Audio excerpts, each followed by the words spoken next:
Ce que je vais dire dans cette vidéo, il y a de grandes chances que ça vous plaise pas, ou en tout cas, il y en a beaucoup à qui ça va pas plaire, les gars.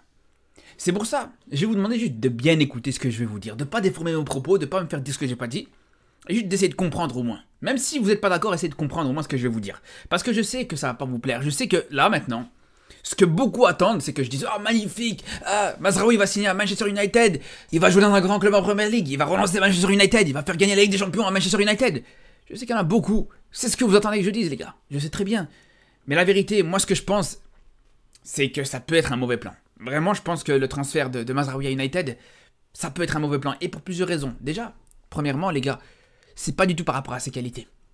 En termes de qualité, Mazraoui, il peut s'imposer dans quasiment n'importe quel club en Europe. C'est l'un des meilleurs latéraux au monde en termes de qualité intrinsèque, il n'y a pas de souci là-dessus. Par contre, on connaît tous très bien le plus grand défaut de Mazraoui, c'est ses problèmes physiques, c'est ses pépins physiques. Malheureusement, on sait que Mazraoui, c'est souvent énormément de problèmes sur une saison, énormément de blessures sur une saison. Et ça, c'est quelque chose qui pourra vraiment lui poser problème. Alors, dans d'autres championnats, que ce soit dans le championnat néerlandais, même dans le championnat allemand, quand tu joues au Bayern et que tu n'as pas forcément une grosse adversité, que tu n'as pas forcément une grosse pression, ça peut encore passer.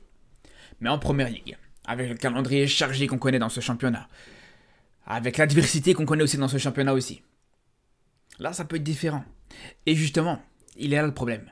C'est que quand on revient sur le passé, quand on revient sur d'anciens joueurs marocains justement qui ont été joués en Première Ligue, quand on prend le cas, il n'y a pas plus tard qu'une saison d'ici, quand on prend le cas de Sofiane Amrabat, qui à la base, c'est pas forcément un joueur qui est connu pour être fragile. En tout cas, avant son arrivée à United, c'était pas le cas. Et aujourd'hui, si Amrabat n'a pas réussi à s'imposer à United, c'est pourquoi, les gars? Vous croyez que c'est parce que Amrabat n'a pas le niveau de jouer à United? Vous croyez que c'est parce qu'Amrabat n'a pas le niveau de concurrencer McTominay? Ou qu'il n'a pas le niveau de concurrencer un Casemiro en fin de carrière? Ou même un Kobe Mainoo qui vient à peine de se lancer dans sa carrière? Bien sûr qu'il a tout à fait les possibilités de concurrencer ces joueurs-là. Et bien sûr qu'il avait la possibilité d'être titulaire indiscutable dans cette équipe de Manchester United. Mais ce qui a posé problème à Amrabat, justement, quand il est arrivé, c'est là aussi ses pépins physiques. Il est arrivé blessé. Plusieurs fois, à chaque fois qu'il se relançait, il y avait des fois où soit il se blessait, soit il avait du mal. Surtout, et c'était ça le plus gros problème, à retrouver son réel niveau, à être à 100%. Et c'est ce qu'il disait justement en fin de saison. Quand il commençait un petit peu à être bon, il disait ouais, je commence un petit peu à convaincre les supporters, mais dites-vous, là, moi-même, je suis pas à 100% physiquement. Donc là, c'est un vrai problème, les gars. C'est un vrai problème. Et en plus de ça, pour le cas d'United, on sait que c'est encore plus un problème parce que c'est un club qui lui-même manque de stabilité. C'est un club qui lui-même a du mal à vraiment être stable, stable au niveau des joueurs, au niveau des résultats et tout ça. Et là, c'est encore plus un problème. Parce que plusieurs fois, on a vu justement cette saison, je reprends l'exemple d'Amrabat cette saison, où tu avais Amrabat qui faisait pas forcément un mauvais match, par exemple.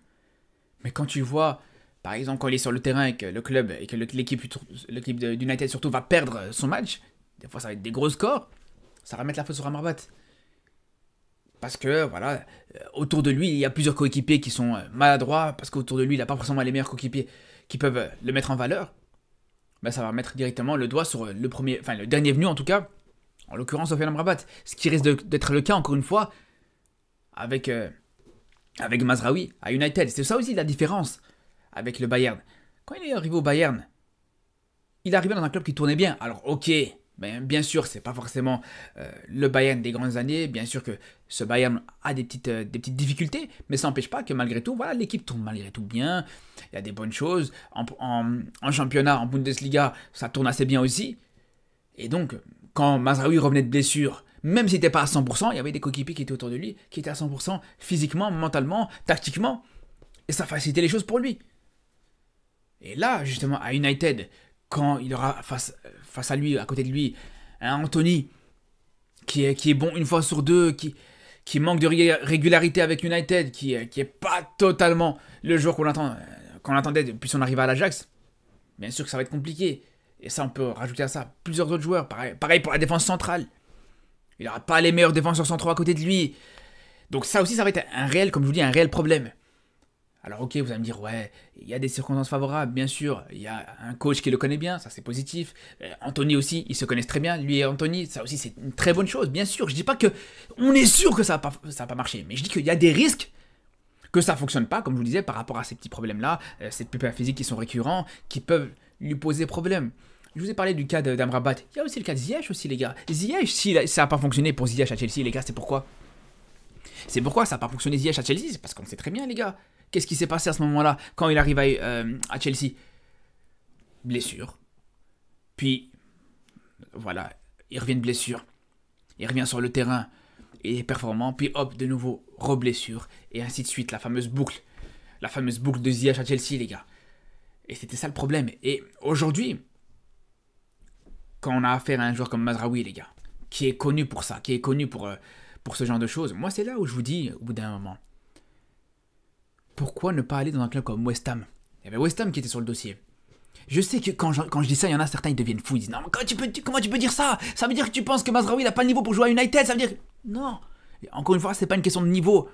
Mais c'est une question de confort. C'est une question de facilité, de stabilité. Une fois que les gens comprendront, et surtout les Marocains, une fois que vous allez comprendre, une fois pour toutes, et qu'on va comprendre une fois pour toutes, que pour qu'un joueur puisse progresser en équipe nationale, il ne faut pas qu'il joue au Bayern. Il ne faut pas forcément qu'il joue au Bayern, il ne faut pas forcément qu'il joue à Chelsea ou à United ou à tel et tel club, tel et tel grand club. Mais plutôt qu'il joue dans un club intermédiaire, pas un mauvais club. Attention, je ne dis pas qu'il faut qu'il joue dans un mauvais club, mais un club intermédiaire. C'est là où l'équipe elle commencera à progresser, les gars. C'est là où plutôt ces joueurs commenceront à progresser. Où ils progresseront réellement. Alors, bien sûr, t'en as certains, t'as des exceptions. Quand t'as un joueur qui est bon au niveau de ses qualités, qui est bon physiquement, qui peut tenir la route physiquement, comme un Hakimi par exemple, bien sûr, va au PSG, va au Real, va où tu veux. Mais quand t'en as certains, voilà, où tu sais que ça peut être compliqué par rapport à certains points, soit sur l'aspect physique, soit sur l'aspect technique, soit par rapport au fait qu'il y a de la concurrence à son poste, comme un Brahim Diaz au Real Madrid, ça c'est encore un autre débat. Mais là, pourquoi ne pas aller dans un autre club?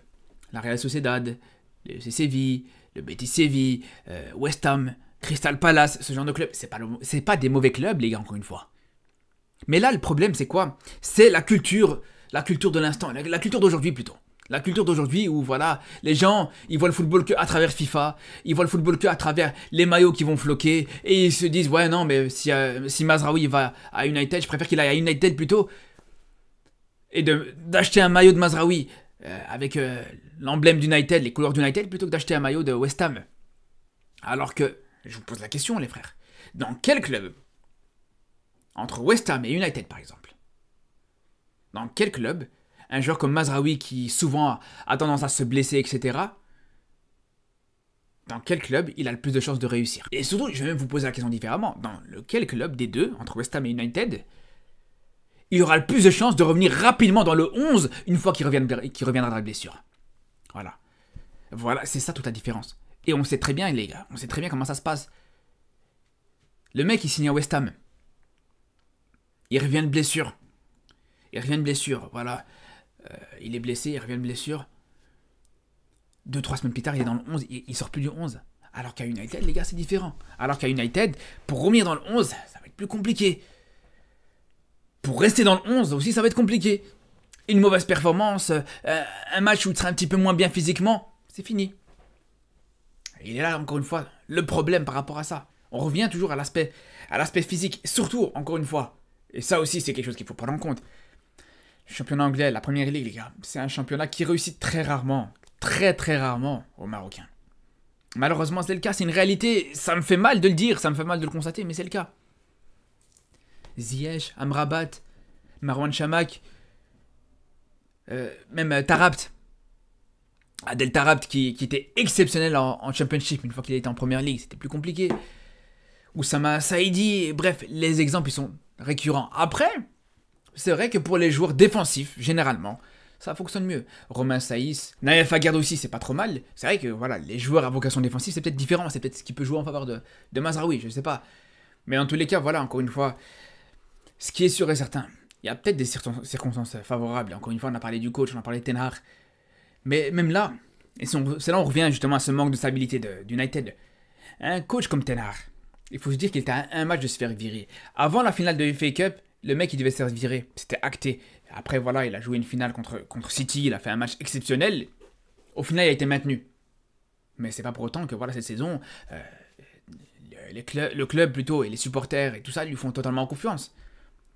Donc lui-même, il n'est pas assuré de rester. Lui-même, le coach lui-même, il n'est pas assuré de rester. Il n'est pas assuré d'être l'homme de la situation actuellement et de pouvoir faire une saison complète. Et vous croyez vraiment que, voilà, sous prétexte qu'il a coaché un petit peu Mazraoui quand il était à l'Ajax, il va le mettre titulaire indiscutable, peu importe les circonstances. Les gars, il va assurer d'abord sa place. Et si Mazraoui, il n'est pas encore à 100% physiquement, si Mazraoui revient de blessure, il va pas prendre le risque de le mettre titulaire. Ça aussi, il faut le comprendre, les gars. Le monde, il tourne pas que autour de nos joueurs à nous. Il tourne pas que autour de nos joueurs marocains. Et voilà, donc c'est là où je vous dis, encore une fois, il y a plusieurs choses à prendre en compte. Après, encore une fois, voilà, tout est possible si ça se trouve. Cette saison, Mazraoui, physiquement, il sera exceptionnel.